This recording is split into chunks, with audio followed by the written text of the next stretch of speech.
And we begin tonight with the death of Queen Elizabeth II. The longest reigning monarch in British history died today at the age of 96, and she's being mourned around the world right now, including at an English pie shop right here on the island. News 12's Kevin Vesey is live at Kensington Pies in East Meadow. Kevin, you spoke with the owner of that restaurant. How is he taking the news? Well, Joe, he says it's been a tough day both for himself as well as for his friends and family back home in the UK. Take a look over here. You can see that he's got a Union Jack painted right here on the window, showing off his British pride. The owner here grew up and lived not far from Windsor Castle, which is one of the royal residences. He even has an incredible story about his own face-to-face with Her Majesty the Queen. I lived in the UK 49 years. All I know is Queen Elizabeth as my queen, as my monarch. Antonio Trazzo was born and raised in England to Italian immigrant parents. He currently lives here and operates this hybrid restaurant in East Meadow that sells both pizza and British pies.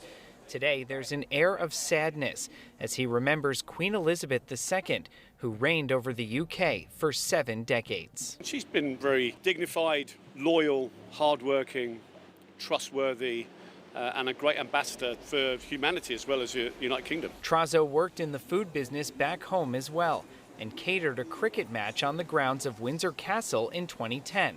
That's when he had an unlikely face-to-face with the Queen herself. It was a bit surreal. She just drove up in this Land Rover. The dogs just came out the back.